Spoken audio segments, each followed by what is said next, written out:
Welcome to my YouTube channel Shiksha Mantra. मैं राधा चौधरी आपका स्वागत करती हूँ आपके चैनल शिक्षा मंत्र में। कैसे हैं आप लोग? आई होप सब ठीक होंगे, स्वस्थ होंगे। चलिए फ्रेंड्स, आज का हम अपना नया टॉपिक स्टार्ट करते हैं। आज का जो मेरा विषय है वो है आपका NCF 2005 नेशनल करिकुलम फ्रेमवर्क। इस टॉपिक से आपको 2 से 3 नंबर का क्वेश्चन सीटेट में देखने को मिलता है, सीटेट लेवल 1 में और लेवल 2 में, दोनों में। तो इसके बारे में जान लेते हैं। ये NCF है क्या, कब आया, किसकी अध्यक्षता में आया और इसमें कौन कौन सी बिंदुओं पर पॉइंट बोला गया है। तो जैसे मैंने आपको बताया कि आज का जो हमारा पॉइंट है वो है NCF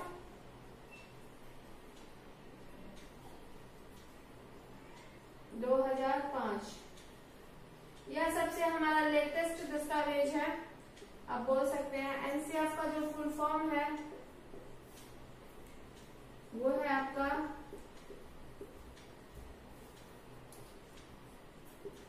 नेशनल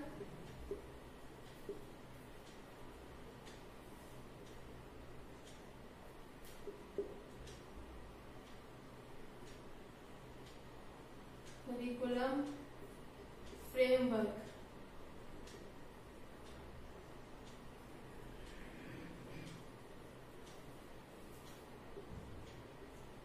राष्ट्रीय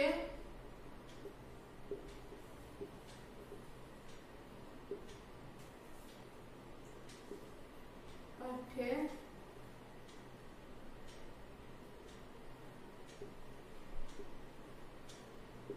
चलिए रूपरेखा।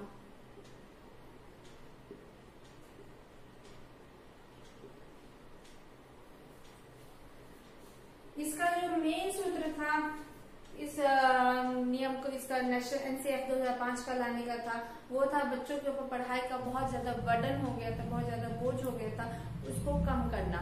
तो उसको इसका जो मेन सूत्र था वो था learning without burden. Learning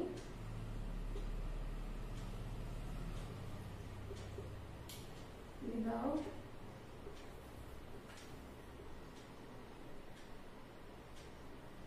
burden मतलब शिक्षा बिना बोझ के।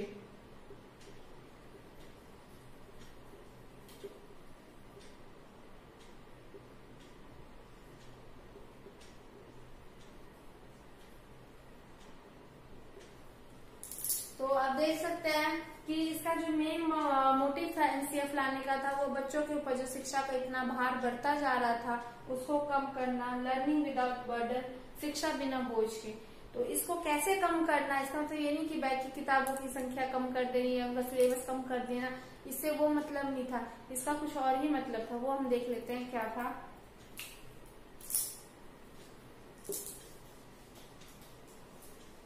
ये NCF 2005 जो आया वो रविंद्रनाथ टैगोर की एक निबंध है, सभ्यता और प्रगति। उस निबंध से ये आया है आपका NCF 2005। उसकी जो उत्पत्ति हुई है वो हुई है, ओरिजिन जो है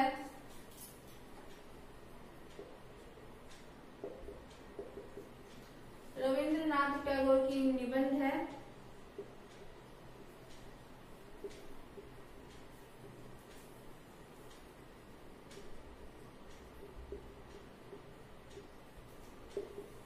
सभ्यता और प्रगति।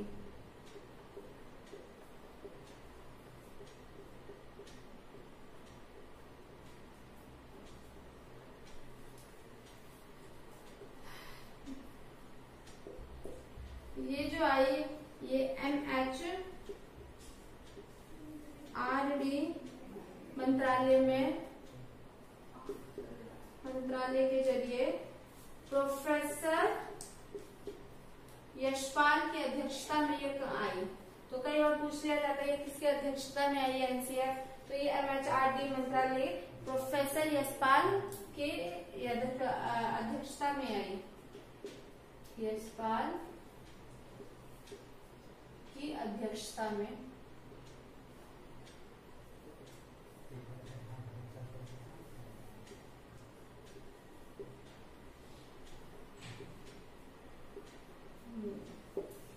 ये इससे जुड़े हुए कुछ फैक्ट्स हैं जो कि एग्जाम में पूछ लिया जाता है कि एनसीईआरटी का फुल फॉर्म क्या है, या फिर इसको लाने का मोटिव क्या था। तो इसको लाने का मोटिव जो था वो था बच्चों को पढ़ाना, लर्निंग विदाउट बर्डन। उसके बाद यह जो इसकी उत्पत्ति हुई है, सबसे पहले कहाँ से उत्पत्ति हुई, तो रविंद्रनाथ टैगोर की निबंध है सभ्यता और प्रगति, उससे इसकी उत्पत्ति हुई। प्रोफेसर यशपाल की अध्यक्षता में हुई। यह सबसे हमारा लेटेस्ट दस्तावेज है, तो आप ये लिख सकते हैं, यह जो है वो लेटेस्ट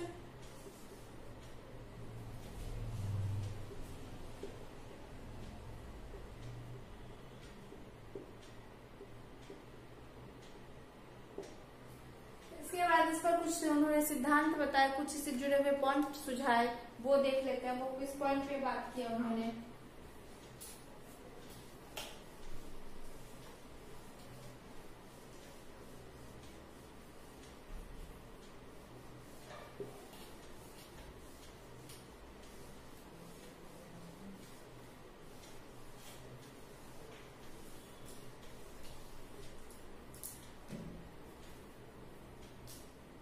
इनका जो सुझाव था, या फिर आप सिद्धांत कह लीजिए, वो था पहला तो जैसे मैंने आपको बताया लर्निंग विदाउट बर्डन। उसके बाद बच्चों के ज्ञान को बाहर के जीवन से जोड़ना। मतलब जो भी हम बच्चे को पढ़ा रहे हैं वो सिर्फ एक किताब ही पढ़ाई ना रह जाए, सिर्फ बच्चा किताब में पढ़ के किताब में ही उसका ज्ञान सीमित न रह जाए। उस बच्चे को जो भी हम पढ़ा रहे हैं वो बाहर की जीवन से जोड़ना। मतलब जो भी बच्चे को पढ़ाया जाए, ज्ञान दिया जाए, उसको बाहर के जीवन से लिंक करना। तो बच्चों के ज्ञान को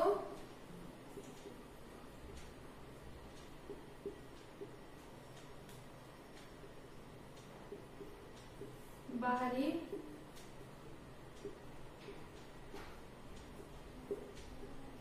जीवन से जोड़ना। सेकेंड पॉइंट था इनका कहना कि बच्चों को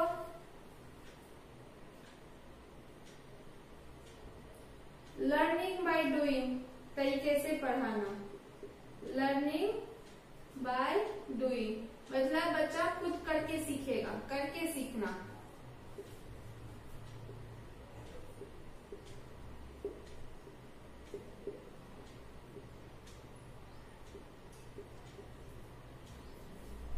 तीसरा,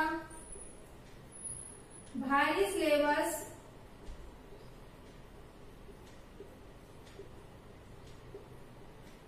और मोटी किताबों से बच्चों को मुक्ति देना।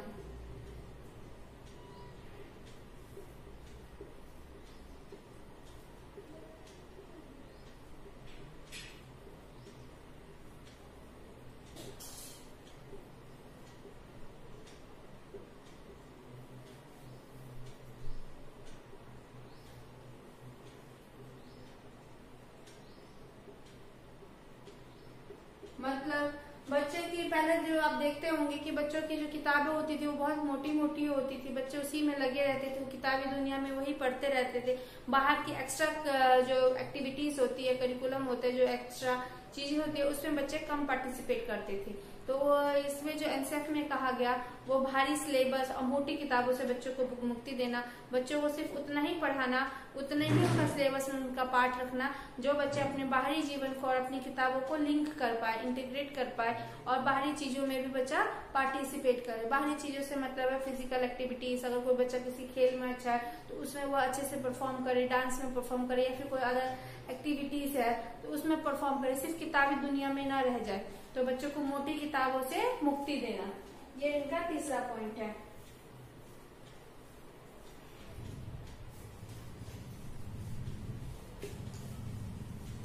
उसके बाद जो इनका चौथा पॉइंट है वो है रटने की प्रकृति को खत्म करना।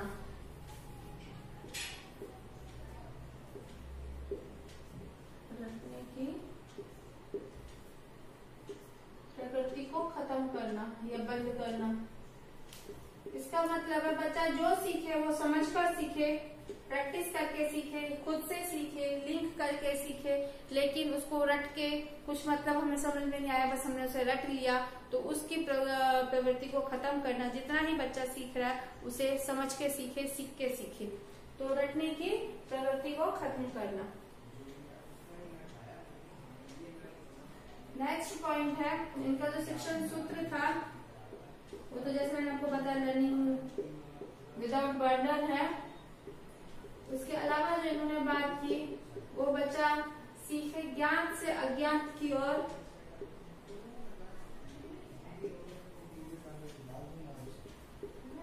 ज्ञान से अज्ञात की ओर,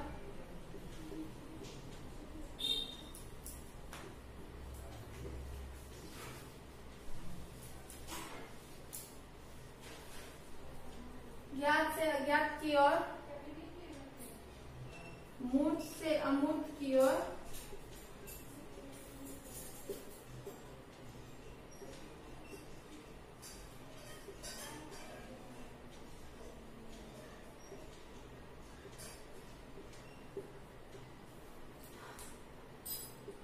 और शिक्षण से शिक्षण विधियों की ओर।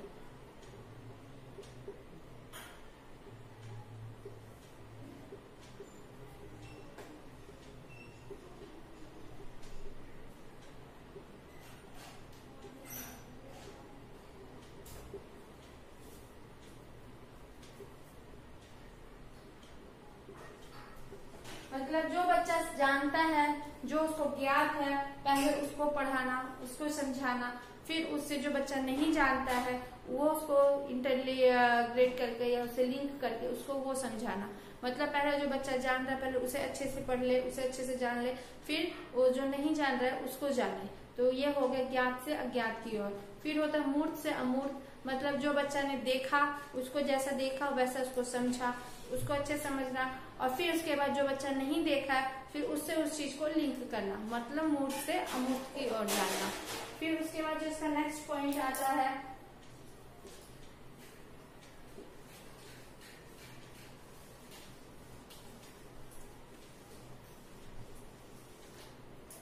वो आता है कि बच्चों को स्वतंत्र करना, कि वह अपनी तर्क शक्ति और कल्पना शक्ति से अपनी चीजों को शिक्षा को सोच सके। तर्क शक्ति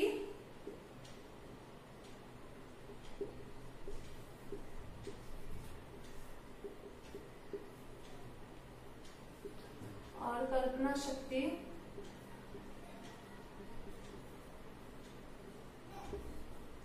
का विकास करना।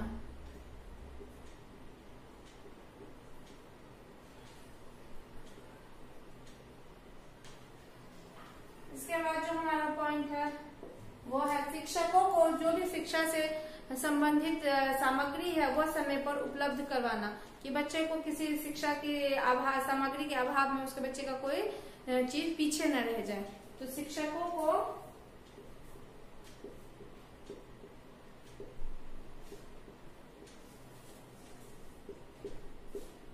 शिक्षण सामग्री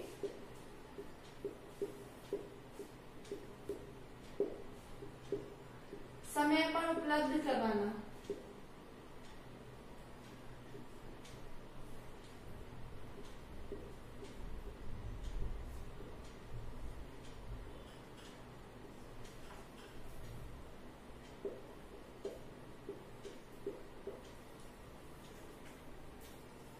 उसके बाद इसका 8वां पॉइंट देखेंगे फ्रेंड्स।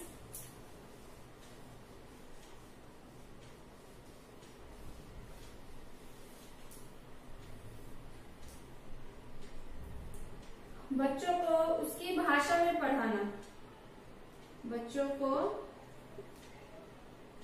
उसकी मातृभाषा में पढ़ाना।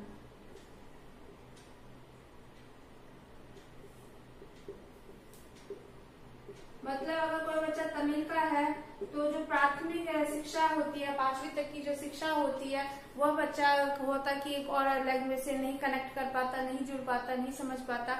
इसीलिए 5वीं तक की जो शिक्षा है वह बच्चा जिस एरिया से है, जिस स्टेट से है, उस स्टेट की जो भाषा है, जो उसकी अपनी मातृभाषा है, उसी भाषा में पढ़ाई जाए। जैसे आप तमिलनाडु में साउथ साइड में देखेंगे कि तमिल भाषा में पढ़ाया जाए, या फिर अब कोई जैसे हिंदी स्टेट में देखेंगे कि हिंदी भाषा में पढ़ाया जाए, या और अदर स्टेट में देखेंगे कि जैसे गुजराती भाषा में, उड़िया भाषा में पढ़ाया जाए। मतलब बच्चों की जो प्राथमिक शिक्षा है, 5वीं तक की जो शिक्षा है, वह बच्चे को उसकी मातृभाषा में पढ़ाना चाहिए, जिससे क्या होगा, बच्चा उसे कनेक्ट कर पाएगा, शिक्षा से कनेक्ट होगा, जुड़ पाएगा, भाषा के चक्कर में बच्चा पीछे न रह जाए।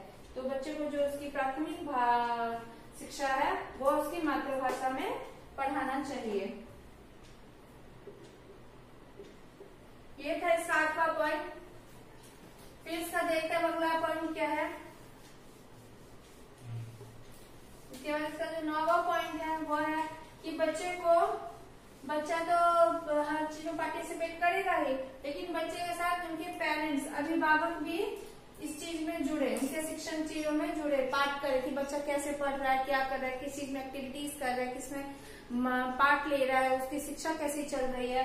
तो अभिभावकों का भी सहयोग हो बच्चे की शिक्षण में।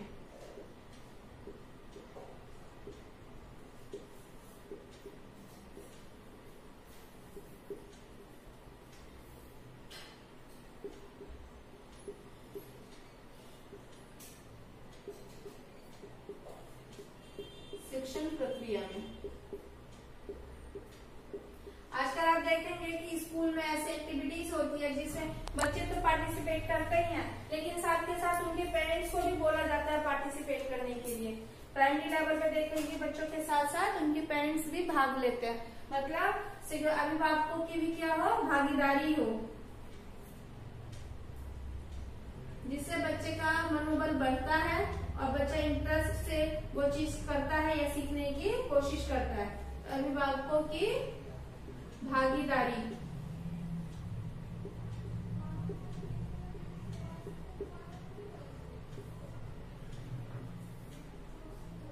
बच्चे का जो सिलेबस है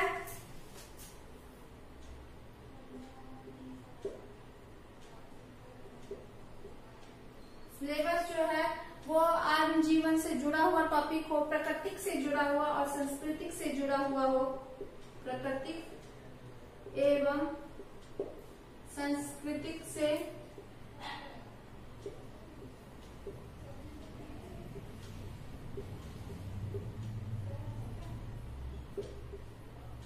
जुड़ा हो। इसमें राष्ट्रीय चिन्हों का, राष्ट्रीय प्रतीकों का उजागर किया गया हो। जो हमारे राष्ट्रीय प्रतीक है, जैसे हम तिरंगा क्यों यूज करते हैं, उस तिरंगा में जो अशोक का चक्र है वो क्यों यूज होता है, या फिर जो हमारे राष्ट्रीय त्योहार है, जैसे हमारे 2 अक्टूबर है, फिर 15 अगस्त है, वो क्यों यूज किया जाता है, क्यों मनाया जाता है, इस सब के बारे में बच्चों को अवगत कराना, पढ़ाना। राष्ट्रीय प्रतीकों, राष्ट्रीय चिन्हों, राष्ट्रीय पर्वों के बारे में बच्चों को जानकारी देना। राष्ट्रीय प्रतीक, चिन्ह, बिंदु व पर्वों की जानकारी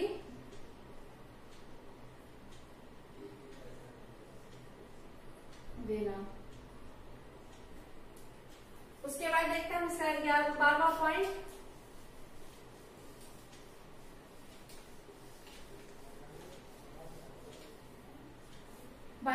देखेंगे कि बच्चों को सजा या पुरस्कार की चीजों से दूर रखना।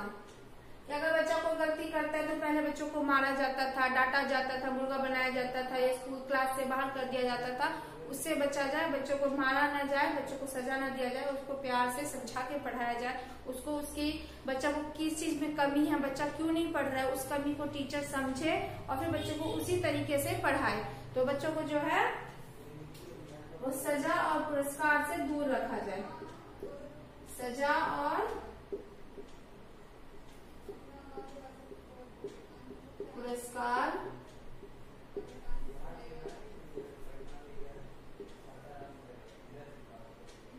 दूर रखा जाए।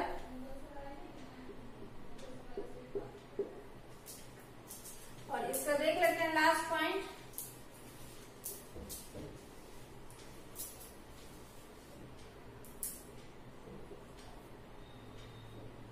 बच्चों को मनोरंजक तरीके से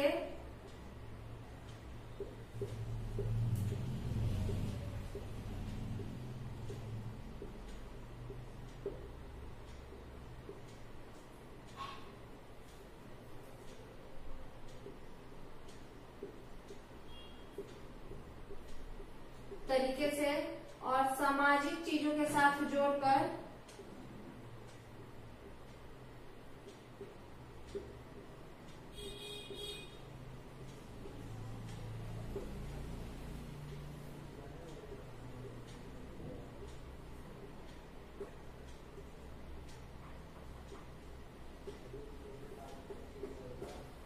पढ़ाना।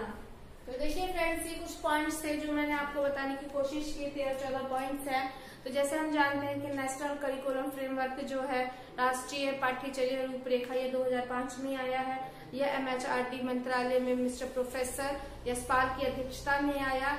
इसका जो लाने का एक मतलब था, मोटिव था, वो बच्चों के लर्निंग विदाउट बर्डन के पर्पज से लाएगा कि बच्चा सीखे लेकिन बिना बोझ के। मतलब भाई मुझे सीखना है, बच्चे को बार बार डांटा जाए, पढ़ाया जाए, ऐसे नहीं। बच्चा इंटरेस्टिंग क्रिएटिव तरीके से सीखे। बच्चे को कोई भी चीज सिखाया जाए तो पार्टिसिपेट करवा के, किसी चीज में भाग लगा के, एक्टिव करके बच्चा खुद उसमें पार्टिसिपेट करे, उस तरीके से सिखाया जाए। सामाजिक तौर पे प्राकृतिक चीजों से जोड़कर सिखाया जाए। तो जैसे इनका जो पॉइंट था वो था बच्चे की जो ज्ञान है वह बाहरी जीवन से जुड़ा हो। बच्चे की जो मोटी मोटी किताबें सिलेबस होती है उससे बच्चे को मुक्ति दिया जाए। उसके बाद बच्चे को जो पढ़ाया जाए तो उसमें रटने की प्रवृत्ति न हो, रटन प्रक्रिया को बंद किया जाए। बच्चे को सजा या पुरस्कार का प्रलोभन न दिया जाए। उसके बाद जो बच्चे को पढ़ाया जा रहा है तो उसमें उसकी मातृभाषा में पढ़ाया जाए। कम से कम प्राथमिक तक की जो शिक्षा है वह उसकी मातृभाषा में हो। उसके बाद आगे की जो शिक्षा है वो फिर आपकी जो हमारी दो भाषा है, हिंदी इंग्लिश, उसमें होती है। उसके बाद जो है बच्चों को बताया जाए कि बच्चा अगर किसी चीज में पार्टिसिपेट कर रहा है तो उसमें उसके पेरेंट्स की भी सक्रिय भागीदारी हो। बच्चे को देखे बच्चा हमारा क्या कर रहा है, क्या नहीं कर रहा है। शिक्षक की महत्वपूर्ण भूमिका होती है। शिक्षक की जो शिक्षण सामग्री होती है उसको समय समय पर उपलब्ध कराना, उसके अभाव में बच्चों का पढ़ाई पीछे न रह जाए। तो कुछ ऐसे हमारे 13-14 पॉइंट्स थे जो मैंने आपको बताने की कोशिश की। आपको एनसीएफ में जो क्वेश्चंस देखने को मिलता है वो इस टाइप से देखने को मिलता है कि एनसीएफ किस चीज पे रोक लगाता है। तो एनसीएफ रटन प्रणाली पे रोक लगाता है, सजा पे रोक लगाता है। एनसीएफ किस पे बल देता है तो लर्निंग विदाउट बर्डन पे बल देता है, या फिर वो एक्टिव लर्निंग बाय डूइंग पे बल देता है। फिर उसके बाद बच्चे को किस भाषा में पढ़ानी चाहिए प्राथमिक शिक्षा तक, तो बच्चे को उसकी मातृभाषा में पढ़ानी चाहिए। फिर उसके बाद इसकी जो लाने का मतलब क्या था, इसका लाने का मतलब यही था बच्चे को बाहरी जीवन के ज्ञान से जोड़ना। तो ये टॉपिक आपको बहुत इजी तरीके से मैंने समझाने की कोशिश की। अगर आप बुक के लैंग्वेज में जाएंगे तो इसका 2-3 क्लास आराम से जाएगा। इसके जो मेन पॉइंट्स हैं मैंने वो यहाँ पे इंकित करने की कोशिश की, जिससे कि आप इस पॉइंट्स को कनेक्ट कर पाए और आप इससे जो क्वेश्चंस होंगे वो आप देखेंगे तो सारे क्वेश्चंस आपको इन्हीं पॉइंट्स में से मिलेगा। आपको एनसीएफ जो है वो पूरे सीडीपी में, इंग्लिश में, मैथ्स में, सब में आपको एनसीएफ से रिलेटेड 1-2 क्वेश्चन देखने को मिलता है। तो सीटेट पूरे ओवरऑल पूरे सीटेट में आपको 3 से 4 नंबर का क्वेश्चन एनसीएफ से देखने को मिलता है। तो इस एनसीएफ को आप अच्छे से कीजिएगा। इसमें कोई बार पूछ लिया जाता है कि किसकी अध्यक्षता में ये आया था, तो प्रोफेसर यशपाल की अध्यक्षता में आया था। कहाँ से आया था, तो सभ्यता और नगरी रविन्द्रनाथ टैगोर की निबंध है, वहां से इसकी उत्पत्ति हुई थी। तो ये कुछ छोटे छोटे पॉइंट्स है जिससे रिलेटेड आपके एग्जाम्स में आते हैं, तो उसको आप अच्छे से कीजिएगा। और इस टॉपिक को आज मेरा यहीं पे ये टॉपिक खत्म होता है। इसमें जो भी आपके डाउट्स हैं या फिर जो भी आपकी क्वेरीज है वो आप मुझे जरूर कमेंट कीजिए, बताइए कि मेरी ये डाउट्स है, ये कमेंट है, मैं उस पर कोशिश करूंगी कि उस पर नया वीडियो बनाओ। और उसके बाद जो मेरे चैनल पे नए हैं वो इसको लाइक एंड सब्सक्राइब कीजिए, और जो पुराने हैं वो ज्यादा से ज्यादा लोगों को शेयर कीजिए, जिससे जो लोग नीडी हैं, जो सीटेट की प्रिपरेशंस कर रहे हैं, उसको फायदा हो और वो इसको अच्छे से कर पाए। क्योंकि अब सीटेट आपके 2-3 महीने में जैसे आने वाले हैं, आपको पता ही है कि जुलाई में बोल रहे हैं, अभी नोटिफिकेशन आया है कि आपके जुलाई में आ जाएंगे, फॉर्म्स ओपन हो जाएंगे लास्ट तक। तो उसके बाद आपको 2 महीने का टाइम मिलेगा, 2 से 3 महीने का। तो उसके अंदर ये आपको पूरा कवर करना है। तो आप अभी से थोड़ा थोड़ा करिए, लेकिन रोज करिए और इसको अच्छे से कीजिए। आपको इससे क्वेश्चन 4 से 5 नंबर का पूरे सीटेट में देखने को मिलेगा। ओके, थैंक यू, धन्यवाद। जय हिंद, जय भारत। घर पर रहिए, स्वस्थ रहिए, बाय बाय।